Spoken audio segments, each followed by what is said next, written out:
नमस्कार, news India देख रहे हैं आप और मैं हूं आपके साथ अंशिका पाठक। बुलेटिन की शुरुआत करेंगे बड़ी खबर के साथ। पीएम मोदी की टीम में हो सकता है बड़ा बदलाव। 18 से 25 जनवरी के बीच बड़ा बदलाव हो सकता है। कुछ कैबिनेट मंत्रियों को दी जा सकती है जगह, महिलाओं का प्रतिनिधित्व बढ़ सकता है। एक पूर्व ब्यूरोक्रेट कैबिनेट मंत्री पर गाज गिर सकती है। कर्नाटक, राजस्थान, एमपी, छत्तीसगढ़ को प्रतिनिधित्व। 5 कैबिनेट मंत्रियों का प्रभार कम हो सकता है। शिवसेना के शिंदे गुट से एक को जगह मिल सकती है। तो बता दें कि बड़ा फेरबदल हो सकता है मंत्रिमंडल में और विस्तार किया जा सकता है क्योंकि कई लोगों को इसमें जगह दी जाएगी। कर्नाटक, राजस्थान, मध्य प्रदेश, छत्तीसगढ़ का प्रतिनिधित्व किया जा सकता है और 5 कैबिनेट मंत्रियों का प्रभार कम हो सकता है। महिलाओं को भी इसमें शामिल किया जा सकता है, महिलाओं की संख्या बढ़ाई जा सकती है। और ऐसे में आपको बता दें कि कई फैसले 11 बजे लिए जाएंगे। 11 बज चुके हैं और कैबिनेट की मीटिंग है आज, जिसमें कई सारी चीजों को लेकर चर्चा होनी है। इस चर्चा में शामिल किया जाएगा मंत्रिमंडल के विस्तार को लेकर। मंत्रिमंडल में नए चेहरों को शामिल करने के लिए भी इसमें विचार विमर्श किया जाएगा। शिंदे गुट से एक मंत्री को भी इसमें जगह मिल सकती है। हालांकि किसे क्या जिम्मेदारी दी जाएगी और किसकी जिम्मेदारी खत्म होगी, इस पर अभी सस्पेंस बरकरार है। इसको अभी देखना बाकी है। लेकिन क्योंकि 2024 में चुनाव है और दूसरी चीज बहुत सारी चुनौतियां देश जिसका सामना कर रहा है, उससे कैसे निपटना है, इसको लेकर भी आज कैबिनेट की मीटिंग में निर्णय लिया जाएगा। इस पर चर्चा होगी। तो मोदी कैबिनेट को लेकर एक बड़ी जानकारी मिल रही है। मोदी कैबिनेट में नए चेहरों को शामिल किया जा सकता है। मोदी कैबिनेट की मीटिंग है आज और इस मीटिंग में चर्चा की जाएगी कई चीजों को लेकर। तो मोदी कैबिनेट की मीटिंग से जुड़ी अहम जानकारी आप तक पहुंचा रही हैं। मोदी कैबिनेट की मीटिंग है आज और इसमें सारे कैबिनेट मंत्री शामिल होंगे, लेकिन कुछ मंत्रियों की जिम्मेदारी भी कम हो सकती है। कहा जा रहा है कि नए चेहरे शामिल किए जा सकते हैं।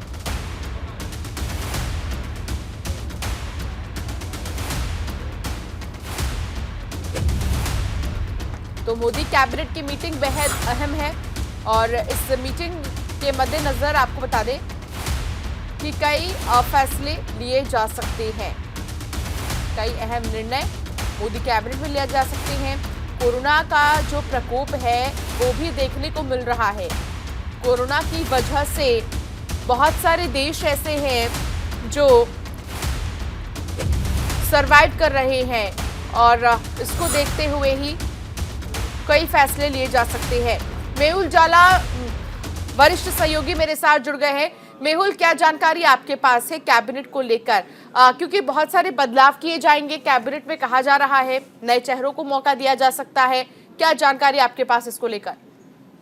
बिल्कुल अंशिका, जिस तरह से इस साल में तकरीबन 10 राज्यों के विधानसभा चुनाव है, साथ में लोकसभा चुनाव है।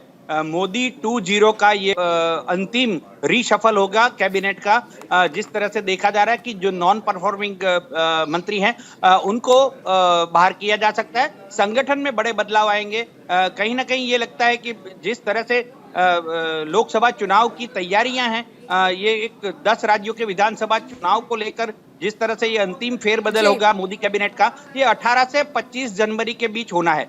सबसे पहला देखा जाए कि पार्टी कार्यालय से लेकर प्रधानमंत्री कार्यालय तक जो वरिष्ठ सहयोगियों की बार बार बैठकें हो रही है, उसको लग रहा है कि कहीं ना कहीं भारतीय जनता पार्टी में बेचैनी दिख रही है। 16 और 17 जनवरी को जो पार्लियामेंट्री बोर्ड की बैठक होनी है दिल्ली में, उसके बाद तुरंत ही 18 से 25 के जनवरी के बीच केंद्रीय कैबिनेट का रीशफल दिख सकता है। मैं आपको इसकी वजह भी बता सकता हूं कि 31 जनवरी को बजट सेशन होगा और उसके बाद सीधा बजट पेश किया जाना है। इस बीच जो बड़े बदलाव केंद्रीय कैबिनेट में जो आसार है, 30 दिसंबर को न्यूज इंडिया ने सबसे पहले बताया था कि केंद्रीय कैबिनेट में रीशफल होना है और जनवरी के तीसरे चौथे हफ्ते में ये केंद्रीय कैबिनेट का रीशफल होगा।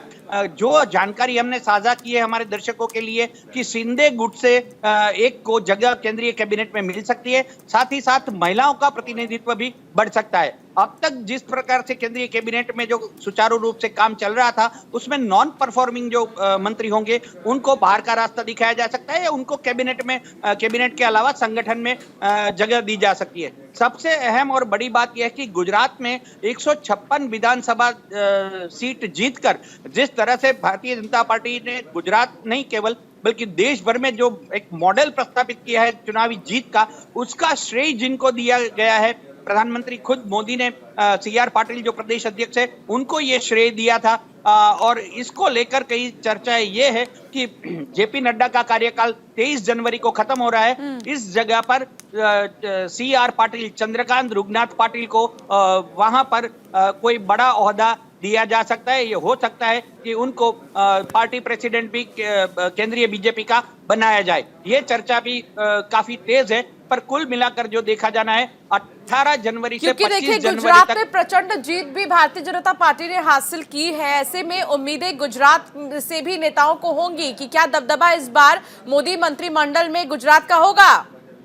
मेहुल, बिल्कुल, मैं आपको बताऊं कि केंद्रीय मंत्री मनसुख मांडविया का ओहदा बड़ा है, वो उस पोजीशन पर बने रहेंगे केंद्रीय स्वास्थ्य मंत्री के तौर पर। एस जयशंकर जो विदेश मंत्री है वो राज्यसभा के सांसद है गुजरात से, उनका कार्यकाल खत्म हो रहा है पर उनको एक्सटेंशन दिया जाना है। साथ ही साथ मैं बताऊं कि भारतीबेन सियाल जो कि भारतीय जनता पार्टी की राष्ट्रीय उपाध्यक्ष है, उनको जगह मिल सकती है केंद्रीय कैबिनेट में। साथ साथ राजकोट से मोहन कुंडारिया सांसद है, उनको भी केंद्रीय कैबिनेट में जगह मिल सकती है।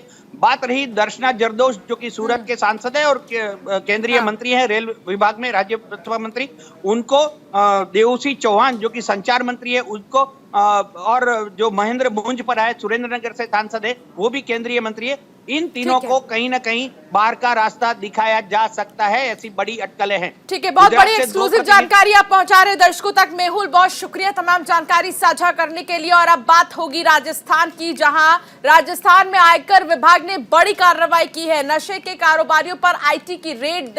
इसके साथ ही आपको बता दें कि बीड़ी निर्माता कारोबारी के ठिकानों पर भी कार्रवाई की गई है। जयपुर, टोंक, देवली सहित कई शहरों में छापेमारी की गई है। ग्रुप से जुड़े 27 ठिकानों पर आयकर विभाग ने छापा मारा है। कई ब्रांड की बीड़ियों का फिलहाल कारोबार यहां पर चल रहा था। इसके साथ ही आपको बता दें कि ईद मोहम्मद निजामुद्दीन सहित कई लोगों पर कार्रवाई की गई है। घर, दफ्तर और गोदामों पर टीमें जांच कर रही हैं। तो यहां पर बीड़ियां बनाई जा रही थी और अलग अलग ब्रांड के बीड़ियां यहां पर बनाए जा रहे थे, जिसके बाद कार्रवाई की गई है। विभाग की तरफ से छापेमारी की जा रही है और कुछ जगहों से कुछ बीड़ियां बरामद भी की गई है। राजस्थान में आयकर विभाग की यह बड़ी कार्रवाई मानी जा रही है। आयकर विभाग को सूचना मिली मुखबिर से, उसके बाद आयकर विभाग यहां पहुंची। नशे के कारोबारियों पर आयकर विभाग की नजर है। बीड़ी निर्माता कारोबारी के ठिकानों पर कार्रवाई की गई है। जयपुर, टोंक, देवली सहित कई शहरों में छापेमारी की गई है और यहां पर बीड़ियां बनाई जा रही थी। ग्रुप से जुड़े 27 ठिकानों पर आयकर के छापे पड़े हैं। तो आयकर विभाग की नजर पैनी है और जहां जहां पर ठिकाने हैं उन जगहों पर पूरे तरीके से सतर्कता बढ़ा दी गई है और जांच की जा रही है।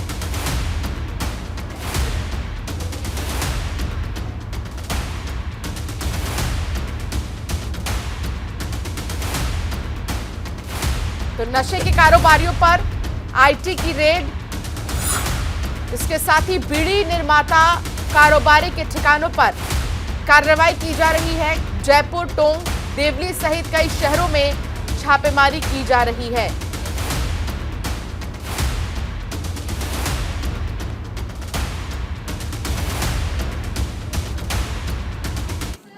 तो वहीं PCS अधिकारियों की हड़ताल पर पंजाब सरकार अब सख्त हो गई है। 2 बजे तक ऑफिस नहीं पहुंचने पर सस्पेंड कर दिया जाएगा। अफसरों को जल्द से जल्द ड्यूटी ज्वाइन करने के निर्देश दिए गए हैं। भ्रष्टाचार किसी भी कीमत पर बर्दाश्त नहीं है, ये पंजाब सरकार ने कह दिया है। यानी कि अब ये ऑफिसर्स के लिए कड़ा निर्देश है, चेतावनी है कि समय से नहीं पहुंचेंगे तो उन्हें सस्पेंड कर दिया जाएगा। हालांकि कई जगहों से ऐसी खबरें थी कि जो अफसर हैं वो समय से नहीं पहुंचते हैं अपने दफ्तर, 2 बजे तक ड्यूटी पर नहीं गए तो सस्पेंड कर दिया जाएगा। पंजाब में मान सरकार है और कोई बेईमानी बर्दाश्त नहीं होगी। जसवीर सहयोगी साथ जुड़ गए हैं। जसवीर, क्या जानकारी मिल रही है? क्या फैसला सरकार ने लिया है ऑफिसर्स को लेकर? जी अभी भगवंत मान ने अपने ट्विटर पे एक संदेश भेजा है कि कोई भी पीसीएस अधिकारी जब 2 बजे तक वापस अपने कार्यकाल पे आ जाए, वरना उनको जबरन सस्पेंड कर दिया जाएगा, क्योंकि उनका कहना है कि पंजाब में भ्रष्टाचार के खिलाफ हमने मुहिम चलाई है, उसमें किसी को बख्शा नहीं जाएगा, चाहे वो मेरा मंत्री हो, चाहे संतरी हो, चाहे कोई भी ऑफिसर हो। हम जीरो टॉलरेंस पे काम कर रहे हैं और कोई भी ये बर्दाश्त नहीं करेगा कि कोई अफसर रिश्वत ले रहा है, चाहे उनकी एसोसिएशन बहुत बड़ी है। यहाँ आपके बता दें अंशिका जी, कल जितने भी सेल टैक्स के अधिकारी हैं, उन्होंने उनको समर्थन देने के लिए 1 दिन के लिए सभी छुट्टी पे चले गए थे। जी अंशिका। हालांकि अब इस निर्णय को कब से लागू किया जाएगा, इसके बारे में क्या जानकारी है? जैसे ही उन्होंने निर्देश दिया तभी से ये लागू हो गया या फिर एक समय दी गई है? 2 बजे का समय दिया हुआ है। 2 बजे तक जितने भी पीसीएस अधिकारी हैं उनको ये बोला गया है कि 2 बजे तक आप सारे अपनी ड्यूटी ज्वाइन करें, वरना जो भी पीसीएस अधिकारी ड्यूटी ज्वाइन नहीं करेगा तो उनको सस्पेंड कर दिया जाएगा। जी अंशिका। चलिए, बहुत शुक्रिया जसवीर तमाम जानकारी साझा करने के लिए। और खबरों में आगे बढ़ेंगे, बात करेंगे जोशीमठ की, जहां जोशीमठ को बचाने के लिए एक्शन लगातार जारी है। होटल मलारी और माउंट व्यू तोड़े जाएंगे। अब तक 723 इमारतों पर दरारें पड़ चुकी हैं। डेंजर जोन के घर भी गिराए जाएंगे। कल विरोध की वजह से रोका गया था डिमोलिशन, लेकिन अब क्योंकि बहुत जरूरी हो गया है, ये दरार बढ़ ना जाए और किसी बड़ी आपदा को क्या कोई निमंत्रण दे रही है दरारें, ये सबसे बड़ा सवाल है। और इसीलिए इन घरों को ध्वस्त किया जाएगा जिनमें सबसे ज्यादा दरारें पड़ चुकी है। असुरक्षित इमारतों पर बुलडोजर आज चलेगा, क्योंकि जोशीमठ में लगातार विरोध जारी है लोगों का। उनका ये कहना है कि जब तक हमें मुआवजा नहीं दिया जाएगा तब तक हम ये एक्शन नहीं लेने देंगे। लेकिन दूसरी तरफ एक्शन लेना बहुत ज्यादा जरूरी है, क्योंकि 723 इमारतों में दरार पड़ चुकी है और ये कभी भी ढह सकते हैं। यहाँ के लोगों की जान पर बात आ सकती है। बहुत सारे ऐसे रेस्टोरेंट और होटल्स हैं जो अपनी जगह से खिसक चुके हैं पूरी तरीके से, जिसके चलते परेशानी बढ़ जाएगी और लोगों की जान पर बात आ जाएगी। इसीलिए ये फैसला लिया जा रहा है। और जोशीमठ में मौसम विभाग ने इस बीच एक बड़ी आशंका जाहिर की है कि बर्फबारी और बारिश की संभावना है। यहाँ बर्फबारी भी हो सकती है, बारिश भी हो सकती है कभी भी, क्योंकि अभी रात से ही बर्फबारी तो शुरू हो गई है, लेकिन बारिश कभी भी शुरू हो सकती है। इसीलिए जल्द से जल्द ये काम किया जाना है। अगर बारिश शुरू हो जाएगी तो यहाँ पर कोई काम नहीं किया जा सकता है। और ध्वस्त करने के लिए तमाम जो टीमें हैं वो लगातार एक्टिव हो गई हैं, वो भी मौके पर पहुंच रही है। एक रिपोर्ट तैयार किया जा रहा है। जो इन्वेस्टिगेशन टीमें हैं वो भी यहाँ पर पहुंची हैं, साथ ही जितने भी कंस्ट्रक्शन की टीमें हैं वो भी यहाँ पर पहुंच गई हैं। मुझे खींचने की कोशिश की, मारपीट की कोशिश की सरकार की तरफ से। सर, मैं तो एक जनजाति का व्यक्ति हूँ, मेरे साथ ऐसी ज्यादती की जा रही है, लेकिन मैं सिर्फ अपने लिए यहाँ पे नहीं बैठा हूँ। मेरा तो अपना हो जाएगा, कोई बात नहीं, मैं चले जाऊँ। मेरा तो बेटा फ्रांस में रहता, मैं निकल जाऊँगा, लेकिन मैं इसलिए बैठा हूँ कि मेरे जो इस जोशीमठ के लोग हैं, जितने प्रभावित लोग हैं, आज मैंने मैदान छोड़ के चले गया। जो आज मेरे साथ करेंगे, कल ये लोग सरकार जो है कि सबके साथ करेगी, शासन प्रशासन। इसलिए मैं चाहता हूँ कि मैं तो बैठा हूँ यहाँ, मेरे बैठने से यह है कि अगर तो सरकार को फर्क पड़ता है तो शायद मेरे ख्याल से मेरे जोशीमठ के और अन्य प्रभावित लोगों को भी फायदा मिलेगा, इसलिए मैं यहाँ बैठा हूँ। सर, हमारी अपनी मांग पूरी करने के लिए बैठक है, जैसे बद्रीनाथ की तर्ज पे वैसे ही 1 टाइम सेटल कर दो। हम पूरी रात ठंड में यहाँ पे बैठे हुए हैं और अभी बर्फ भी पड़ेगी तभी बैठे रहेंगे, हम हटेंगे नहीं, ऐसे डटे रहेंगे हम जब तक मांग पूरी नहीं हुई। सर, यही मांग है कि जैसे बद्रीनाथ तर्ज पे विस्थापन किया है सेटलमेंट, वैसे ही यहाँ भी कर दो। होटल हम छोड़ देंगे, हम चले जाएंगे। तो देश के कई हिस्सों में सर्दी का सितम, कई राज्यों में शीतलहर ने ठिठुरन बढ़ा दी है। लोगों के लिए मुसीबत बन गया है कोहरा। कोहरे की वजह से विजिबिलिटी भी कम हो गई है। घने कोहरे से कई ट्रेनों को रद्द किया गया है। हवाई सेवाओं पर भी इसका असर पड़ रहा है। तो कई जगहों पर ठिठुरन बढ़ चुकी है क्योंकि बहुत ज्यादा ठंड हो रही है। तस्वीर भी आपको हम दिखा रहे हैं। घने कोहरे की वजह से विजिबिलिटी कम हो गई है। अलाव का सहारा लोग ले रहे हैं ताकि अपने आप को ठंड से बचा सके, क्योंकि तापमान में गिरावट दर्ज की जा रही है और कोहरा, जबरदस्त कोहरा हो चुका है। हवाई सेवाओं पर भी असर इसका पड़ रहा है। कई सारी फ्लाइट्स डिले हो रही हैं, कई सारी ट्रेनें जो हैं वो भी डिले हो रही हैं। इसी वजह से कहा जा रहा है कि ज़्यादा अगर ज़रूरी हो तो ही घर से बाहर निकले, अपना काम करें, क्योंकि बहुत ज़्यादा ठंड है और ठंड की वजह से बहुत जगहों पर तमाम जो घटनाएं हैं वो सामने आ रही हैं। इसलिए सड़क पर भी बहुत ध्यान से निकले।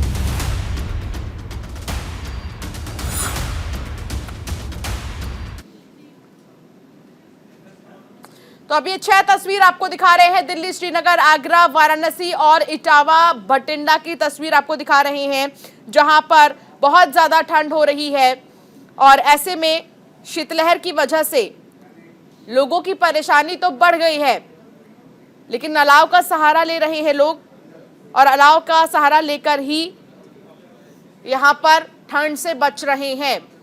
तो तापमान में लगातार गिरावट दर्ज की जा रही है और इस गिरावट की वजह से ही लोग ठंड से परेशान भी हैं। दिल्ली, श्रीनगर, आगरा, हर जगह सर्दी का सितम, अलाव का सहारा ले रहे हैं लोग और देश भर में ये कोल्ड अटैक की तस्वीर आपको दिखा रहे हैं। अलग अलग जगहों से ये तस्वीर आप देख सकते हैं कि किस तरीके से हर तरफ कोहरा ही कोहरा है और विजिबिलिटी कम हो चुकी है।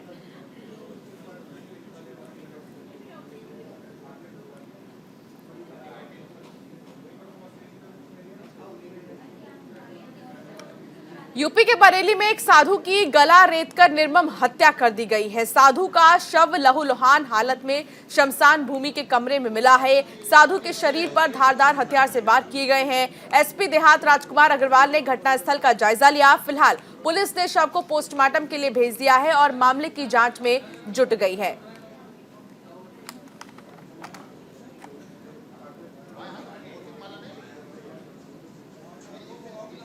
तो आपको बता दें कि ये पूरा मामला जो है सामने आया है, जिसमें एक साधु की हत्या कर दी गई है। बरेली से ये मामला सामने आया है।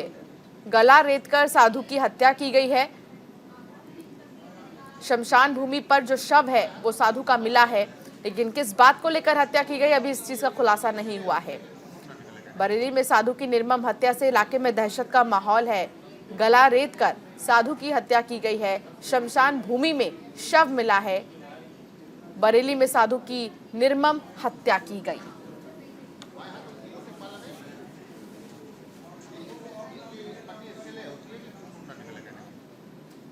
मुंबई से सटे कल्याण से एक हैरान कर देने वाला मामला सामने आया है। 7 साल के मासूम की निर्मम हत्या कर दी गई है। दरअसल 7 साल के बच्चे को उसकी मां के दोस्त ने आपसी रंजिश के चलते बिल्डिंग की छत पर बनी पानी की टंकी में फेंककर हत्या कर घटना को अंजाम दिया है। फिलहाल पुलिस ने मामला दर्ज कर नितिन कांबले नाम के एक आरोपी को गिरफ्तार कर लिया है और मामले की जांच शुरू कर दी है। तो 7 साल के मासूम बच्चे की निर्मम हत्या की गई है। पानी की टंकी में फेंककर उसकी हत्या कर दी गई है। आपसी रंजिश था, जिसके बाद इस घटना को अंजाम दिया गया है।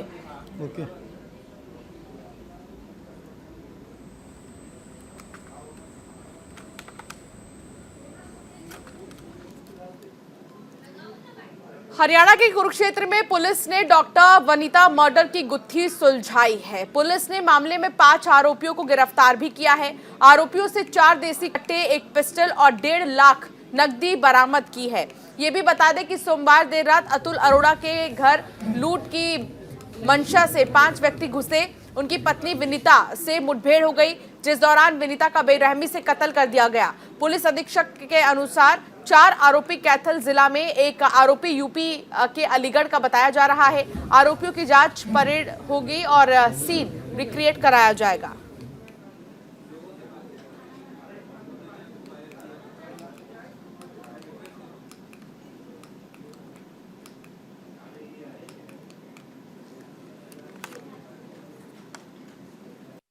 देखिए, जैसे कि आप सभी जानते हैं, कल रात एक बहुत दुखद घटना जिला कुरुक्षेत्र में हुई थी, इसमें डॉक्टर अतुल अरोड़ा इनका क्लिनिक है सेक्टर 13 में, और इनके घर में लूट की मंशा से 4 व्यक्ति घुसे थे।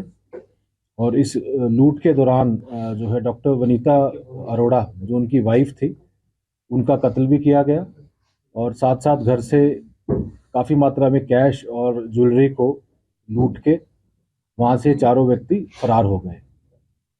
क्योंकि मामला गंभीर था, जैसी सूचना प्राप्त हुई पूरी जिला पुलिस कुरुक्षेत्र ने एक टीम की तरह काम किया।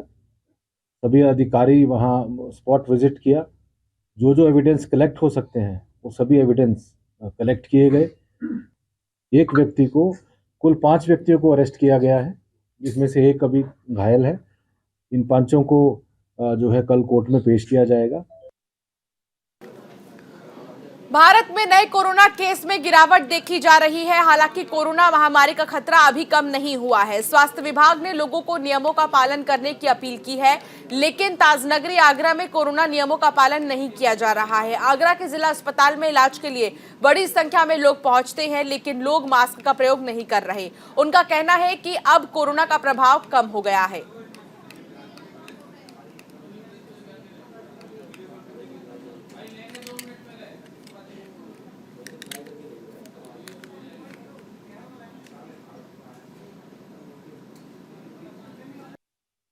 हमारे यहाँ पर अभी तक जो पॉजिटिविटी रेट है वो भी 0.75% ही रह रही है, वो भी नहीं बढ़ी है, और कोई भी वेरिएंट अभी तक जीनोम सीक्वेंसिंग में ऐसा नहीं मिला है जिसको लेकर चिंतित होने की बात है। तो कल तक जो था मिनिस्ट्री की तरफ से इतना ही जानकारी हमें मिली है। अभी कुछ भी नहीं उसमें बढ़ोतरी हुई है, मतलब कोई घातक व्यवस्था नहीं रही है, ना ही कोई डेथ रेट बढ़ी है। तो देखा जाए तो जो स्थिति हमारी नवंबर या उससे पहले थी, दिसंबर में भी वही रहा है।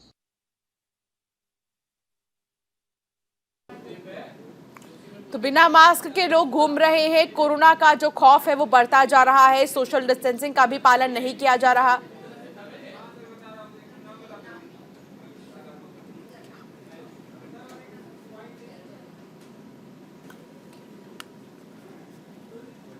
और जोशीमठ आपदा को लेकर सरकार की तरफ से क्या कुछ कहा जा रहा है, आपको सुनाते हैं। जो दरारें हैं ये 7 जनवरी के बाद कहीं बड़ी नहीं है। इवन जेपी के कैंप में भी उन्होंने कहा था कि जो दरारें पिछले बार हुई थी वो स्टेबल हो गए हैं और उसके बाद फर्दर दरारें नहीं आई है।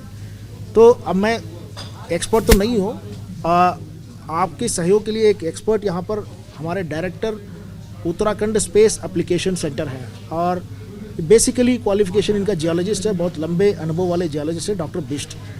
तो ये भी अपने ऑब्जर्वेशन को आपके साथ शेयर करेंगे। तो इस तरीके से हमें जो खतरा और ज़्यादा एक्सटेंड होने की संभावनाएं कम दिख रही हैं, नंबर 1। नंबर 2, 2 असुरक्षित बिल्डिंग को डिसमेंटलिंग करना, मैं डेमोलिशन शब्द का यूज़ नहीं करूँगा, डिसमेंटलिंग करने का जो निर्णय है तो उस पर अभी स्टेक होल्डर्स के साथ बातचीत हुई है और उन्होंने आश्वासन दिया है कि वो सहयोग करेंगे, और उनके रिहेबिलिटेशन और रीसेटलमेंट पैकेज को लेकर के उनकी सारी बातें सुनी गई है और उनको आश्वासन दिया गया है कि सरकार जो है उनकी मंशा के अनुरूप ही रिहेबिलिटेशन और रीसेटलमेंट पैकेज को जल्दी तय करेगी। और आज अभी माननीय मुख्यमंत्री जी ने 1.5 लाख रुपए प्रति परिवार का एक अंतरिम सहायता, ये फाइनल नहीं है, अंतरिम सहायता का अप्रूवल दे चुके हैं। और जी तो सरकार की तरफ से प्रेस कॉन्फ्रेंस कर ये बताया जा रहा है कि आज क्या कुछ एक्शन लिया जाएगा और जितने भी पीड़ित हैं उनकी मदद कैसे की जाएगी ये भी बताया जा रहा है। फिलहाल एक ब्रेक के लिए रुकना होगा यहाँ, ब्रेक के बाद हाजिर होंगे।